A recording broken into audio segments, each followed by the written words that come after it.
পরের জন্য যুদ্ধ করেছি অনেক, পরের জন্য যুদ্ধ করেছি অনেক, এবার তোমার আর আমার যুদ্ধ। যদি বলো এত যুদ্ধ করে কি পেয়েছি? তিউনিসিয়ায় পেয়েছি জয়, উগান্ডায় পেয়েছি জনগণের ভালোবাসা, আর প্রতিবেশী বার্মায় পেলাম ঘরে ফেরার তাগাদা। আমি যেন সেই বাতিওয়ালা যে পথ্য পথ্য রাস্তায় বাতি জ্বালিয়ে ফিরি, অথচ যার নিজের ঘরে জমে থাকে দুঃস্ব অন্ধকার।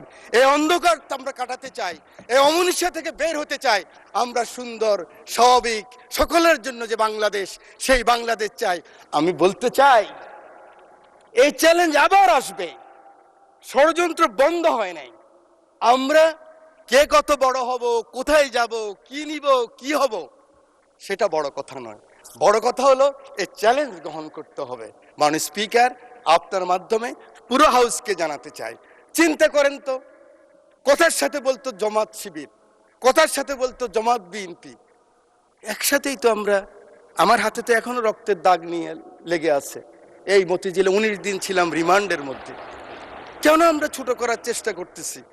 আমি বিশ্বাস করি আমার নেতা ছুটে গেলেন একটু আগে, আমার সেই ভাই এখন আছেন, আমার নেতা তারেক রহমান ছুটে গেলেন, ওখানে গেলেন, দেখলেন। সাথে সাথে আমি মনে করি আগামী দিনের রাজনীতির জন্য সংসদের বিরোধী দলের নেতা আপনিও ছুটে যাওয়া উচিত ছিল।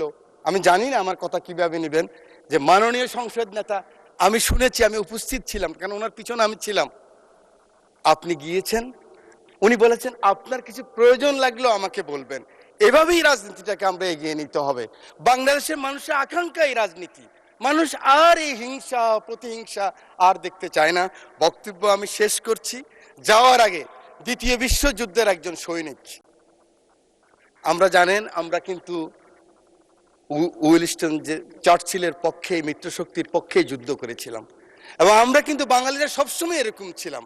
আমরা মুঘলের বিরুদ্ধে ইসাখা যুদ্ধ করেছে, ফরাজি আন্দোলন, ফকেরি আন্দোলন, এগুলিতে আমরাই করেছি, ইলামিত্রের আন্দোলন আমরাই করেছি, তিতুমিরের বাঁশের কিল্লা আমরাই করেছি। এই সৈন্য গিয়েছিল, যুদ্ধ করেছে বিভিন্ন জায়গায়। মাননীয় স্পিকার, পরে আসছে বার্মায়, বার্মায় আসার পরে নিজের দেশের কথা মনে পড়েছে। দেশের কথা মনে করার পরে মনে করলো এই বর্গী ওলন্দাজ ব্রিটিশরাই তো অত্যাচার করেছে, আবার তো সেই অবস্থাই হবে। তার স্ত্রীর কথাও মনে পড়েছে। তখন ঢাকায় কিন্তু লণ্ঠনের বাতি জ্বালতো। তো তিনি বলেছেন পরের জন্য যুদ্ধ করেছি অনেক, পরের জন্য যুদ্ধ করেছি অনেক, এবার তোমার আর আমার যুদ্ধ। যদি বলো এত যুদ্ধ করে কি পেয়েছি?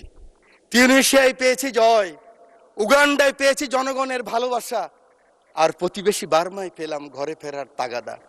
আমি যেন সেই বাতিওয়ালা যে পথ্য পথ্য রাস্তায় বাতি জ্বালিয়ে ফিরি, অথচ যার নিজের ঘরে জমে থাকে দুঃস্ব অন্ধকার।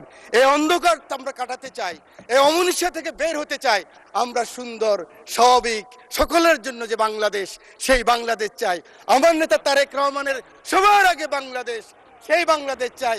আমার রামগতির দায়িত্ব নেতাকে দিলাম, আমার এমপি, আমার নদী ভাঙ্গা মানুষ শহীদুদ্দিন চৌধুরীকে দিয়ে সময় নাই, সেই কারণে সকলের ভালোবাসা চেয়ে, আদর চেয়ে বক্তব্য শেষ করছি। আল্লাহ হাফেজ, বাংলাদেশ জিন্দাবাদ।